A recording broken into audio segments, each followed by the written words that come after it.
മികച്ച പരീക്ഷാ വിജയം ആഗ്രഹിക്കുന്നവരും അർഹിക്കുന്നവരുമാണ് വിദ്യാർത്ഥികൾ. പക്ഷേ പലപ്പോഴും ഓർമ്മശക്തി കുറവും ബുദ്ധിശക്തിയുടെ കുറവും കാരണം അവർക്ക് വേണ്ടത്ര ശോഭിക്കാൻ കഴിയുന്നില്ല. എന്നാൽ വേറെ ചില കുട്ടികൾക്ക് ബുദ്ധിശക്തിയുണ്ട്, എന്നാൽ അലസത കാരണം പഠിക്കാൻ അവർക്ക് കഴിയുന്നില്ല. ഇത്തരം വിദ്യാർത്ഥികൾക്കെല്ലാം പ്രത്യേകമായും മാധ്യസ്ഥ്യം യാചിച്ചു പ്രാർത്ഥിക്കാവുന്ന വിശുദ്ധനാണ് ജോസഫ് കുപ്പർത്തീനോ. വിദ്യാർത്ഥികളുടെ മധ്യസ്ഥനാണ് ജോസഫ് കുപ്പർത്തീനോ.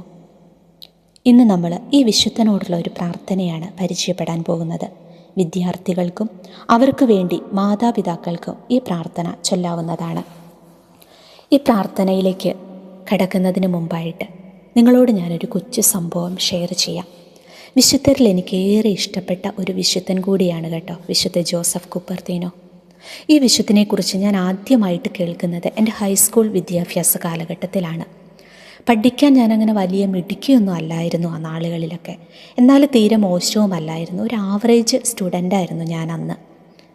അങ്ങനെ ഇരിക്കുമ്പോഴാണ് ഞങ്ങളുടെ കോൺവെൻറ്റിലെ പ്രായമായൊരു സിസ്റ്റർ വിശുദ്ധ ജോസഫ് കുപ്പർത്തീനോയെക്കുറിച്ച് കുട്ടികളായ ഞങ്ങൾക്കൊരിക്കൽ പറഞ്ഞു തന്നത്.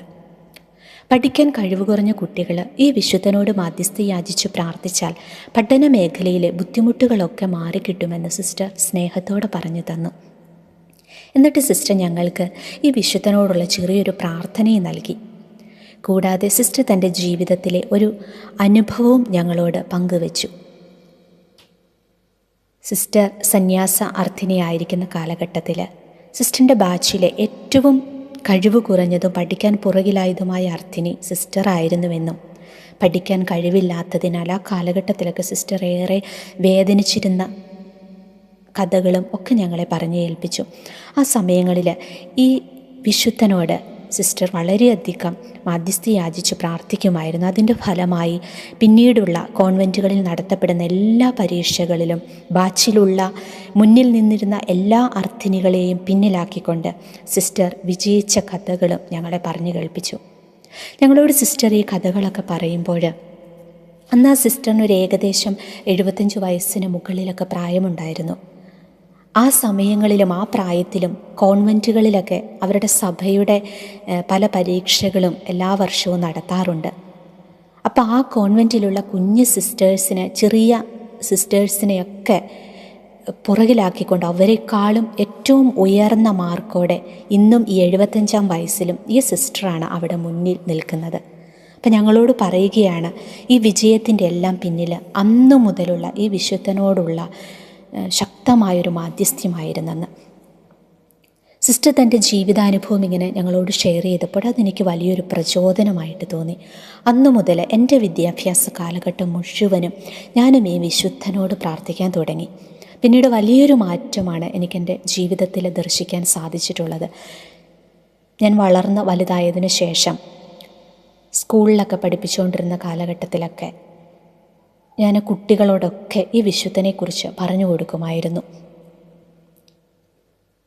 അതുകൊണ്ടാണ് ഞാൻ ആദ്യം പറഞ്ഞത്, എനിക്ക് ഏറെ ഇഷ്ടപ്പെട്ട വിശുദ്ധരിൽ ഒരാളാണ് വിശുദ്ധ ജോസഫ് കുപ്പർത്തീനോ എന്ന്.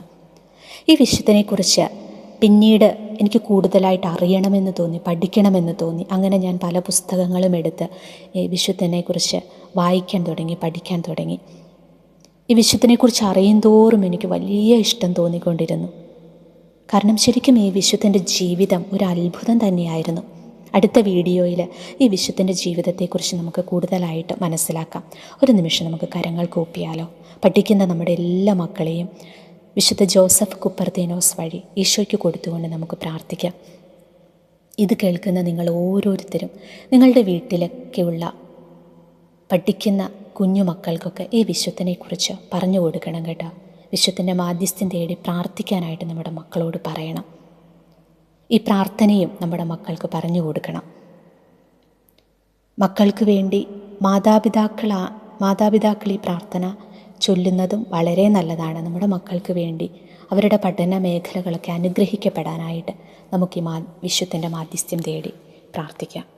സുഹൃത പരിമളത്താൽ ഞങ്ങളെ ധന്യമാക്കുന്ന വിശുദ്ധ ജോസഫ് കുപ്പർത്തീനോയെ, വിദ്യാർത്ഥികളുടെ മധ്യസ്ഥനായ അങ്ങേ ഞങ്ങൾ വിനയപൂർവ്വം വണങ്ങുന്നു. ഈശോയുടെ വചനത്തിന് സാക്ഷ്യം വഹിച്ചുകൊണ്ട് ദൈവസ്നേഹത്താൽ ജ്വലിച്ച അങ്ങയെപ്പോൾ ഭക്തിയിൽ വളരുവാൻ ഞങ്ങളെയും സഹായിക്കണമേ.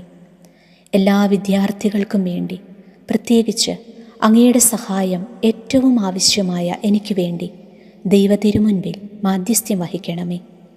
എൻ്റെ ബുദ്ധിയും ഓർമ്മശക്തിയും പഠനത്തോടുള്ള താൽപ്പര്യവും വർദ്ധിപ്പിച്ച് ദൈവം ആഗ്രഹിക്കുന്നതും ഞാൻ അർഹിക്കുന്നതുമായ വിജയത്തിലെത്താൻ എനിക്ക് വേണ്ടി മാധ്യസ്ഥ്യം യാചിക്കണമേ. ആമേൻ. നോക്കിക്കേ, വളരെ ചെറിയൊരു പ്രാർത്ഥനയാണിത്. നമുക്കിതൊരു പേപ്പറിലേക്ക് എഴുതിയെടുത്തിട്ട് നമ്മുടെ മക്കൾക്ക് കൊടുക്കാം. മക്കളോട് പറയുക, പഠിക്കുന്നതിന് മുമ്പ് ഈ പ്രാർത്ഥന ചൊല്ലി വിശുദ്ധൻ്റെ മാധ്യസ്ഥ്യം യാചിച്ച് പ്രാർത്ഥിക്കാനായിട്ട്. ദൈവം എല്ലാ കുഞ്ഞുമക്കളെയും, പഠിച്ചുകൊണ്ടിരിക്കുന്ന എല്ലാ മക്കളെയും ദൈവം അനുഗ്രഹിക്കട്ടെ എന്ന് ഞാനും പ്രാർത്ഥിക്കുന്നു. ആമേൻ.